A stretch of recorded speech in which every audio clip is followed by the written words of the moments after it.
Oh yes, there's a high D on this one. I didn't play very well then, I've been getting it better than that.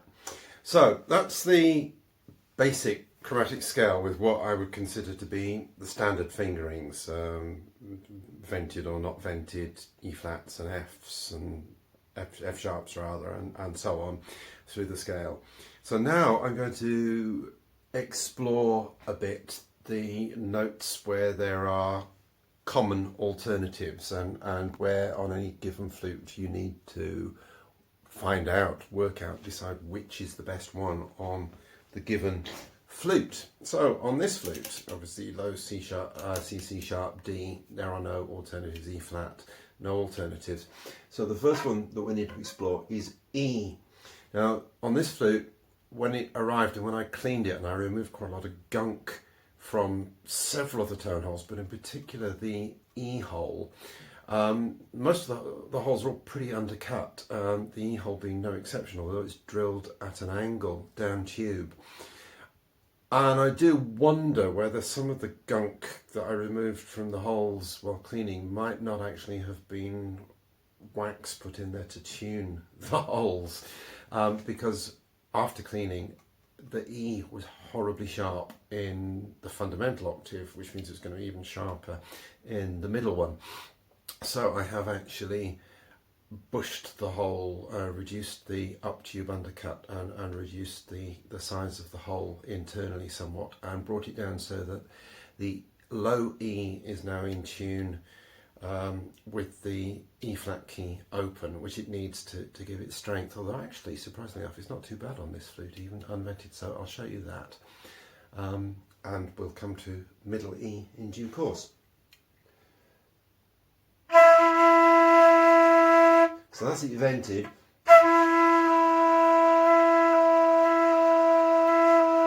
Clear pitch difference and some loss of tone when you let the key shut.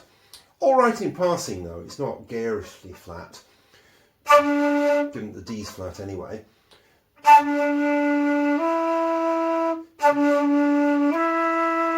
But it is much better vented. F. The E flat key makes some difference to that as well. No real difference between the two F keys, of course.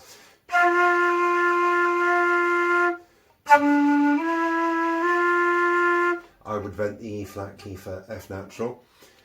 F sharp, unvented, I'll show it first. And it's not too flat on this flute, it has got a huge F sharp hole though.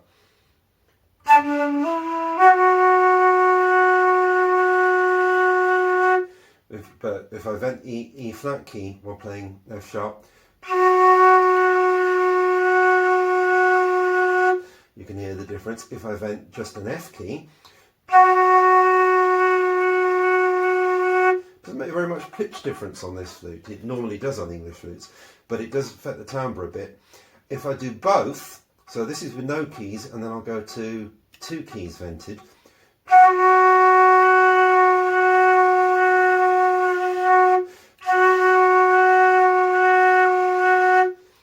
Noticeable difference, and I would tend wherever possible to play the F sharp with the double vent, but it's not going to be too horribly flat. It's actually still slightly flat, doubly vented when you look at it on a tuner, but it's not too horribly flat with no venting for a quick passing note. Okay, on up. G, normal, nothing to do with that. G sharp, ditto. A. Now the low A on this is a bit veiled, I find. If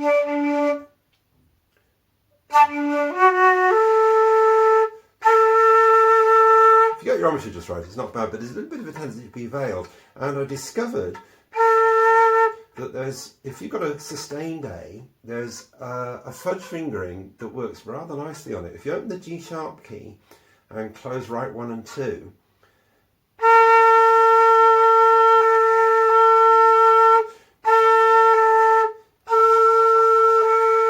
or even all 3 right fingers, but I think just 1 and 2, you get a really nice, strong, clean note that's quite decent for pitch as well. little sharper than the main one, but with care. If you've got a sustained A, especially a quiet one, that would be a very good auxiliary fingering. B flat, thumb key is the only viable B flat. There's no.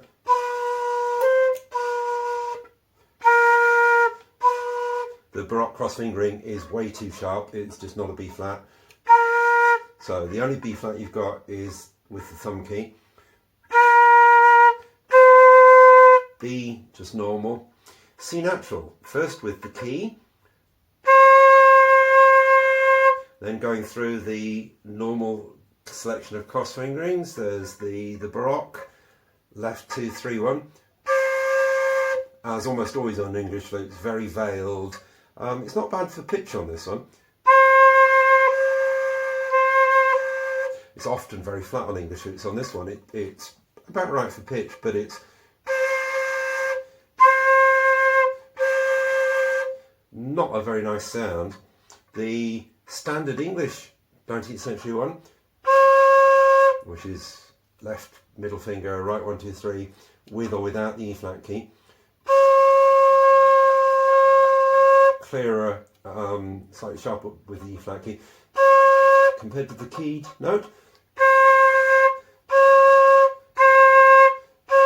A little bit sharper, not far off it for quality. So a good passing note. Again, so with or without the E flat key. Also, the one that you need to use as a fudge with quick transitions with E. So it's the same as the last one, but without the right third finger on, or without venting the E flat key.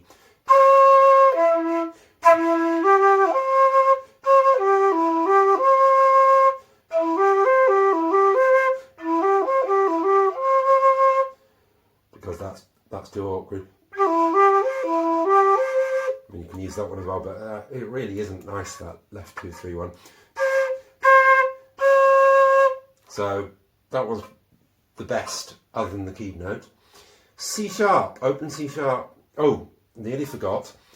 Nicholson's recommendation to use the vented octave harmonic of low C. So you play low C and lift left 2.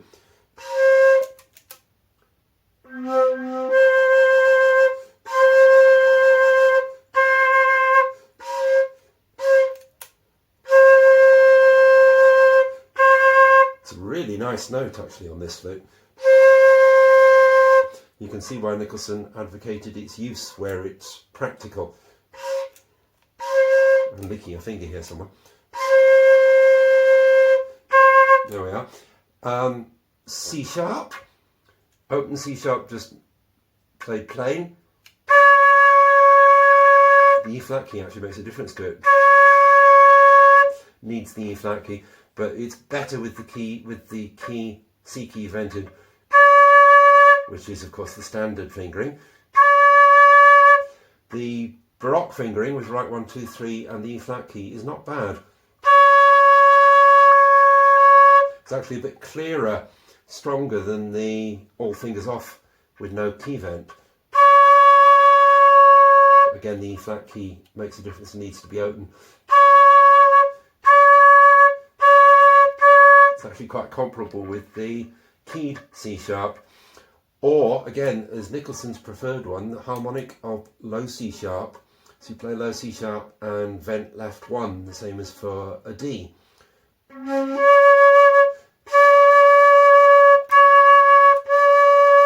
Again, it's a really nice note and good reason to make use of it where it's practical to do so.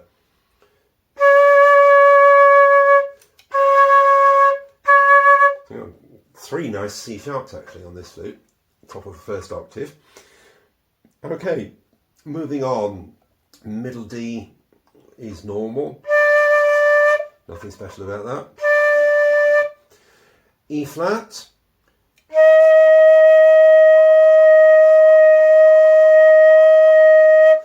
it's stronger with no vent, with the top finger on, It's got a slightly hollow ring to it, but it's stronger. If you vent the top finger, it's perfectly usable now, but it has a bit of a tendency, as often on very large hold flutes, that it balks, won't sound when you jump to it over an interval. I probably won't be able to demonstrate that now, but it's a bit risky. So if you've got to jump to a middle E flat,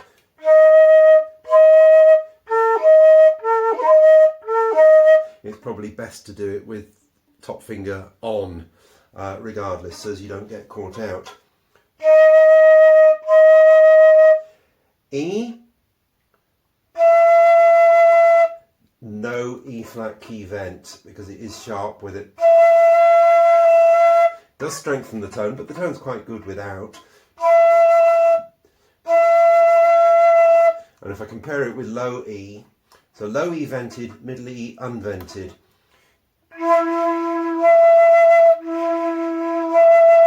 If I keep the venting, I mean, you can lip it down, but it's more likely to be sharp. And when you're actually playing, it tends to show up as sharp, the middle one. So avoid venting the E flat key for middle E.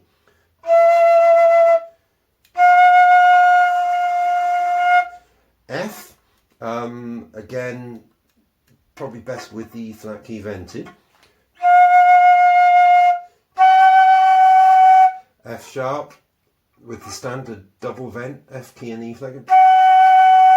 If I do it without, it's a bit veiled. The E flat key improves the timbre, makes a little difference to pitch. On its own, an F key makes quite a noticeable difference here where it didn't in the bottom octave.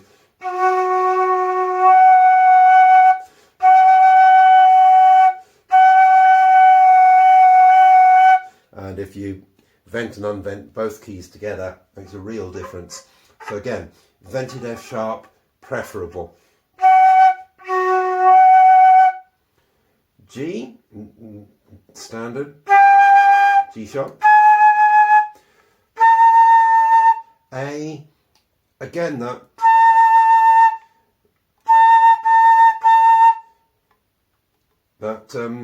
auxiliary fingering with the G sharp key opener right 1 2 on that I used or demonstrated in the lower octave works well in the middle octave as well. B flat, again only the thumb key B flat is available.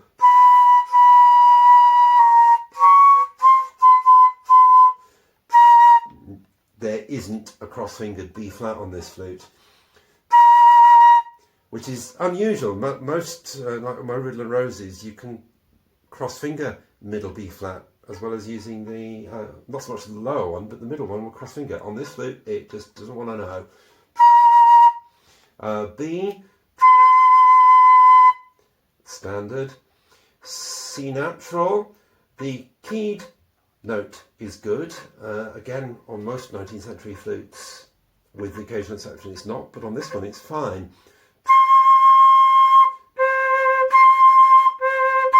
It's often very flat. This one's perfectly good, but the standard vented harmonic of F is also good.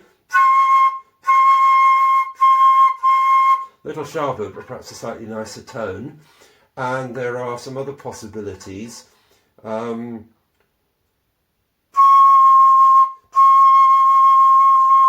That Baroque one, left 2 3, right 1 2,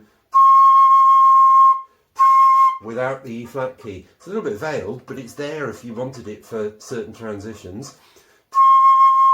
The double forked Baroque one doesn't work.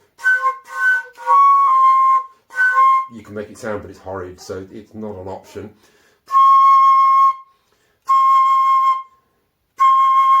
And the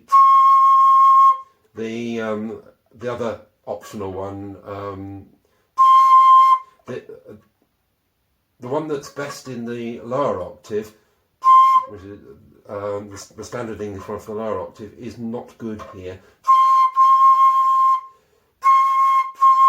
It's a bit veiled. It's in tune, but it's a bit veiled. But if you take the, if you do it without right 3, and you can choose pitch by whether or not you vent the E flat key, it's better in tune with just right 1 2. So it's middle left, right 1 2.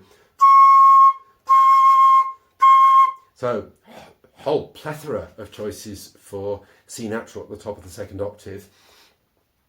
C sharp, all fingers off open, is not very nice. It's not too bad for pitch, but it's rather harsh and veiled. The key vented note is better. The standard cross fingering, left 2 3, right 1, is clearer, but a little sharp. And I found if you put right 3 on, you have to have the E flat key vented. That's a pretty good C sharp at the top of the second octave. Has got to have the E flat key vented though.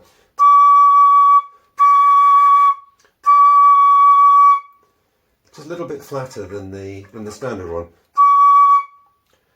D, standard, speaks okay with or without the E flat key, which doesn't make much difference to pitch. Again, on some large old English flutes, it won't sound unless you open the E flat key, but this one's fine either way. High E flat,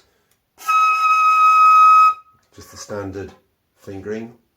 High E.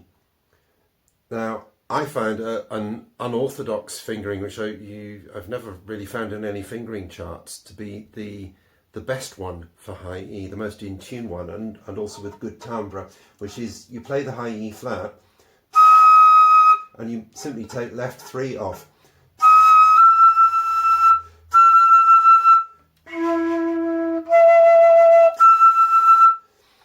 And that gives you, whether or not you keep right 1 on doesn't make very much difference on this flute. It does on some. So you can play the older standard fingering, left 1 2, right 2 3, E flat key, which is always flat, but it's not too flat on this flute actually. It is flat, but you can get away with it. But if you open the G sharp key, brings it up quite nicely. The other later English fingering of left 1 2, right 1 2 with the E flat key, which again is always sharp, but it's not too sharp on this flute. It's more usable than the Baroque fingering.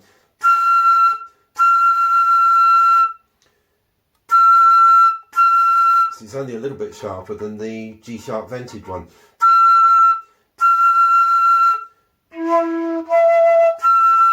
And you can keep it down with lipping, so it's the simplest usable fingering for high E, but it does tend a little sharp. So if you've got an emphasised one or a sustained one, you're probably better off with one of the versions with the G sharp vent.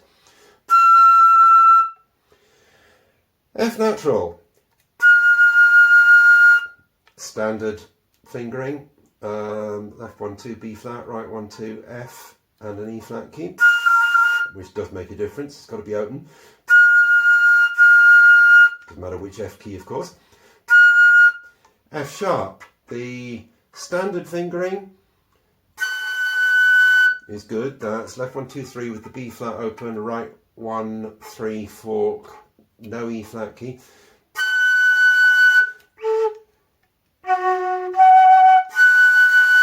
Maybe a little flat. The alternative one, where you swap the fork up to the left hand, stronger tone, maybe a little bit sharp, bit wolfy as well, but it's there as an option. And the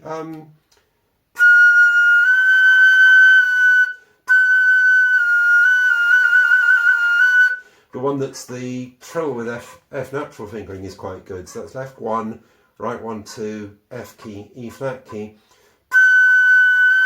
You can make it a bit sharper by taking, though it's a bit too sharp I think, with right 2 off.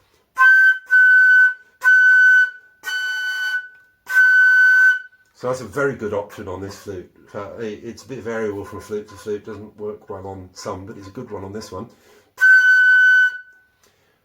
High G, standard fingering. The alternative with right 3 in the E flat key is a bit sharp, I think. I wouldn't tend to use it.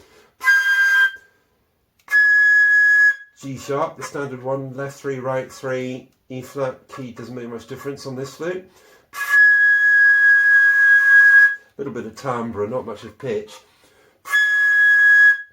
High A.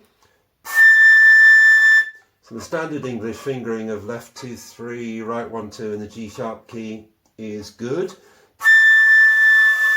The Baroque fingering without the G sharp key, it's a little flatter and a bit veiled, it is viable. Or the later English fingering, preventing the F key instead of the G sharp.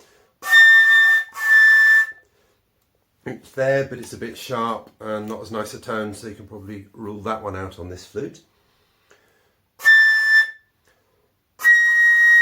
High B flat, standard one, left 2, right 1, nothing else is good. Although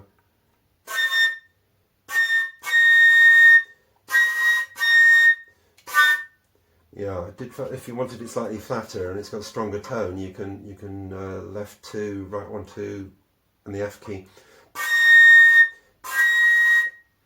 High B, the sort of standard fingering, English fingering is left 1, 2, B flat key, right 3, E flat key.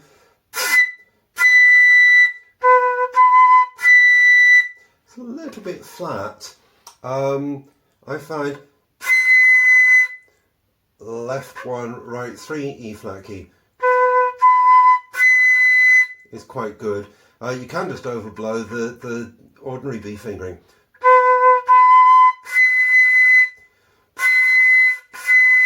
It's a little flat, and putting that right 3 on lifts it and makes it slightly clearer, I think.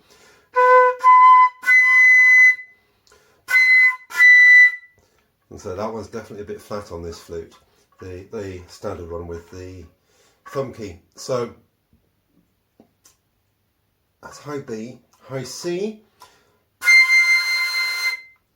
the normal one, fork left, G sharp key, right 2, no E flat key, is fine, works really well on this flute.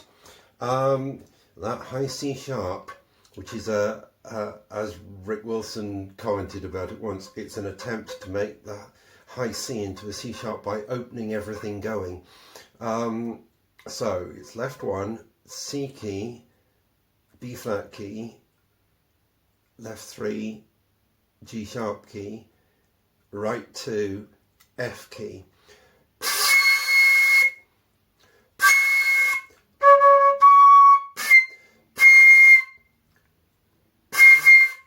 Am I doing that right? Yeah.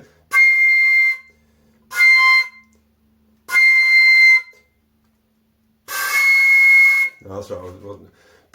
So from C, you can hear it's there, it's actually quite good, the intonation is not bad. And that high D, which is left 2, G sharp key, right 1, right 2, low C sharp key.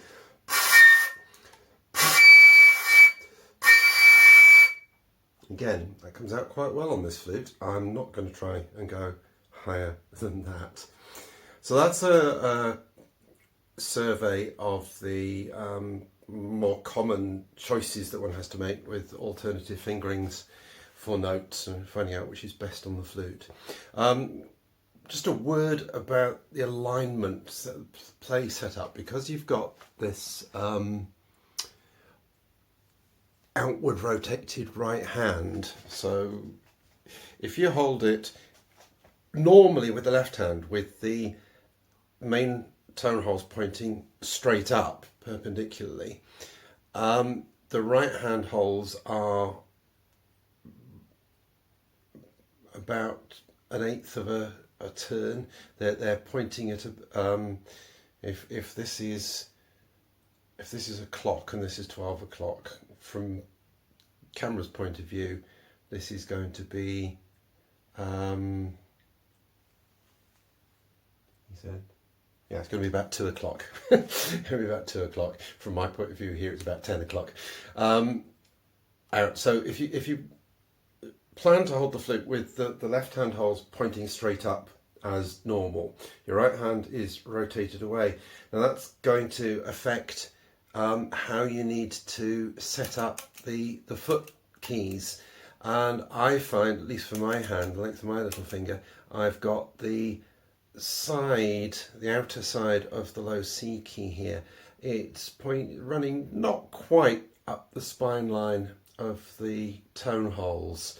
Obviously you rotate it to suit the proportions of your own hand, but that's where I find it is. And then the E flat key is quite comfortable to get at. You're less back around the flute than you tend to be. When most English flutes, when you've got the right hand holes pointing straight up, that E flat key is almost, it's lower than this, and because it has to be for you to be able to reach the C sharp and C touches. This is actually ergonomically better, I think, and your finger falls onto the C sharp and C touches quite nicely without stretching, and then the E flat key is just back a bit. So that's quite nice. And then certainly for the way I play, I've got the embouchure hole aligned usually somewhere at the leading edge. The blowing edge of the embouchure hole is either on the centre line of the left hand tone holes or not quite that far rolled in. I've got it where are we? It's only a little bit out from that. I don't think I can get the camera to show this, but yeah, I haven't got it quite as far back as the centre line of the left hand holes, but it's nearly there, and that gives me quite a nice, comfortable